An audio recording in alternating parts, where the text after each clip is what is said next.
Please subscribe my channel for more informative videos. So let's begin.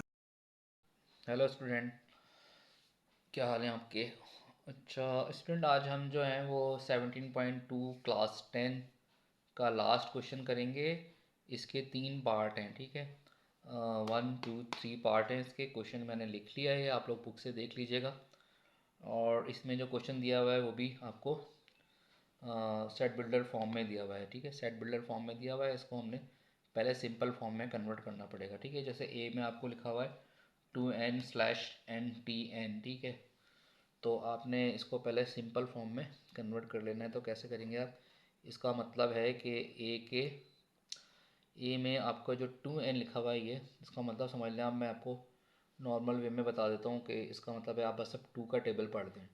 2 का table है लेकिन unlimited है, यानी कि 2, 2 1 ज़ा 2, 2 2 ज़ा 4, 2 3 ज़ा 6, 2 4 ज़ा 8, 2 4 ज़ा 8 और 2 5 ज़ा 10, 2 6 ज़ा 12 से लेके अनलिमिटेड कर दें आप, ठीक है। अनलिमिटेड, ये डॉट डॉट डॉट का मतलब है अनलिमिटेड, यानी इनफाइनाइट है ये। इस तरह बी पे आ जाएं। बी में आपको 3n/n/t n लिखा हुआ है, इसका मतलब 3 का टेबल है। तो बी जो है वो आपका बन जाएगा 3 का टेबल, यानी 3 1 ज़ा 3, 3 2 ज़ा 6, 3 3 ज़ा 9, 3 4 ज़ा 12, 3 5 ज़ा 15, 3 6 ज़ा 18 से लेके आप डॉट डॉट डाल दें। ये भी अनलिमिटेड जा रहा है, मतलब आगे तक भी आप ले सकते हैं इसको, ठीक है। अच्छा, उसके बाद सी जो है हमारा, सी जो ब्रैकेट दिया हुआ है वो हमें दिया हुआ है 4n/n इक्वल टू n लिखा हुआ है। आपने इसको मतलब इसका ये कि 4 का टेबल, यानी कि 4 8, 4 3 ज़ा 12, 4 4 ज़ा 16, 4 5 ज़ा 20 और 4 6 ज़ा 24। उसके बाद डॉट डाल के इसको इनफाइनिट कर दें, ठीक है। ये मतलब आपको मैंने नॉर्मल वे में लिख दिया, ये उन्होंने सेट बिल्डर फॉर्म में दिया हुआ था, ठीक है। अब हम अपना क्वेश्चन करते हैं। क्वेश्चन में सिंपल वो पूछा हुआ आपसे, देखिए ए इंटरसेक्शन बी पूछा है पहले सवाल में। तो हमने इसका सॉल्व लिखना है यहाँ पे, सॉल्व ए इंटरसेक्शन बी। तो ए की जगह ए के मेंबर लगा लें। ए के मेंबर मैंने लिख दिए 2 4 6 8 और अनलिमिटेड है ये 2 4 8 10 12 और डॉट डॉट डाल दें, ठीक है। उसके बाद इंटरसेक्शन आ गया ये वाला, और बी की जगह बी के मेंबर लगा दें। बी के मेंबर हैं 3 6 9 12 15 और 18 और फिर इनफाइनिट। अब इन दोनों का आपने इंटरसेक्शन निकालना है। इंटरसेक्शन निकलने के बाद ये क्या आएगा? इंटरसेक्शन का मतलब होता है जो दोनों ब्रैकेट के सेम मेंबर होंगे। तो सेम इसमें बन रहा है आपका, देखें 2 4 और 6 भी था इसमें, मैंने 6 लिया नहीं, इसमें 6 भी था, देंगे ये रहा 6 2 4 6, ये 2 का टेबल है ना। तो 2 4 6 8 10 12, तो यहाँ पे देखें सेम पहला जो मैच हो रहा है वो ये 6 मैच हो रहा है, ठीक है। ये वाला 6 और ये वाला 6, तो आप 6 ले लेंगे। उसके बाद देखें ये 12 मैच होगा, तो आप 12 ले लें। उसके बाद अगर हम इस तरह टेबल में चलें तो 18 मैच हो जाएगा, तो आप 18 ले लें। और फिर इसको डॉट डॉट कर 3 मेंबर ले लें या 2 मेंबर ले लें, ठीक है। ये इसका आंसर आ गया, यानी कि दोनों का इंटरसेक्शन, दोनों में सेम थे। लेकिन क्योंकि ये अनलिमिटेड है तो आगे भी सेम मिलते जाएंगे आपको, लेकिन हमने उसको एक अनलिमिटेड का हमने डॉट डॉट डाल देना है। और फिर जो उसका जवाब होगा फाइनली वो आपने इस कंडीशन में लिखना है जिस कंडीशन में सवाल था। तो यहाँ पे जो पहला मेंबर होगा आपने वो ले लेना है, ठीक है। ये पहला मेंबर ले लिया आपने, 6 आ गया।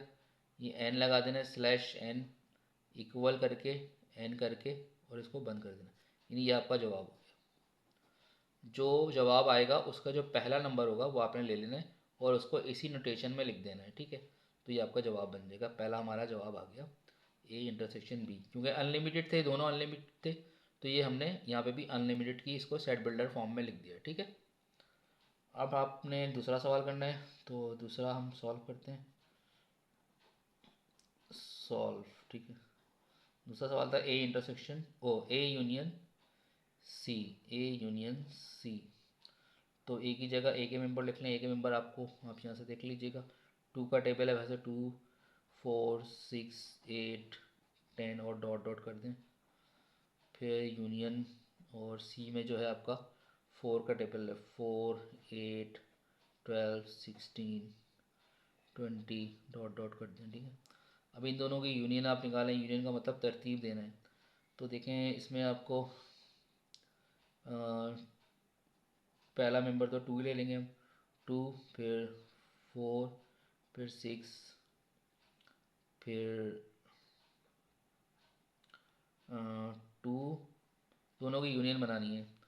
2 आ गया, फिर 4 ले लिया, फिर 6 आ गया, फिर 8 ले लेंगे, 8, फिर 10 आ जाएगा, और फिर आप डॉट डॉट डॉट करते हैं, मतलब ये यूनियन बनती चली जाएगी। इसकी अनलिमिटेड है, इसलिए अनलिमिटेड यूनियन बन जाएगी। तो इसका भी आपने क्या करना है, जवाब में जो पहला मेंबर आ रहा है वो लेना है आपने, और उसके बाद आपने यहाँ पे एन लिखना है, स्लैश एन लिखना है, इक्वल करके एन करके उसको बंद कर देना। ये आपका पहला आंसर, मतलब ये नहीं है, इसकी यूनियन बन गई। यूनियन में आपको दिखा देना है कि 2 से शुरू हो रही है इसकी यूनियन और अनलिमिटेड आगे तक जा रही है, ठीक है।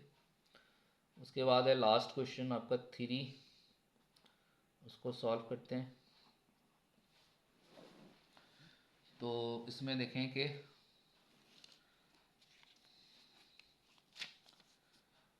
क्या दिया हुआ है आपको, में दिया हुआ है बी इंटरसेक्शन सी, यानी बी और सी को इंटरसेक्ट करना है, यानी बी और सी में जो सेम मेंबर हों वो लिखने हैं।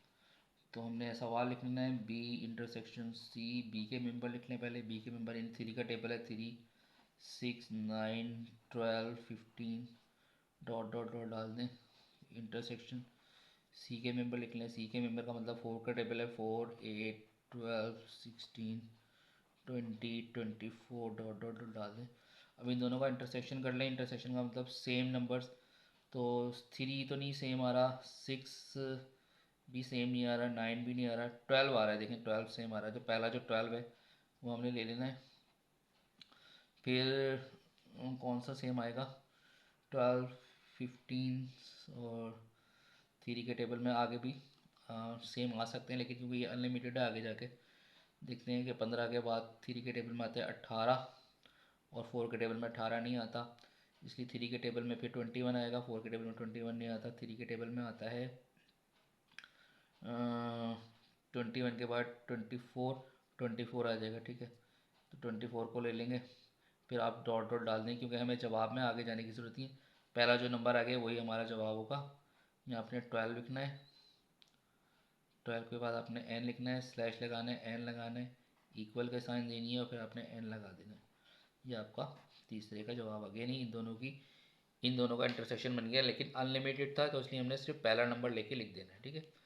तो उम्मीद है आप लोग को भी समझ में आया होगा सवाल। ये लास्ट क्वेश्चन था 17.2 का, और अब हम इंशाल्लाह 17.3 शुरू करेंगे अपनी नेक्स्ट वीडियो में, ठीक है। तब तक के लिए इजाज़त, अल्लाह हाफ़िज़।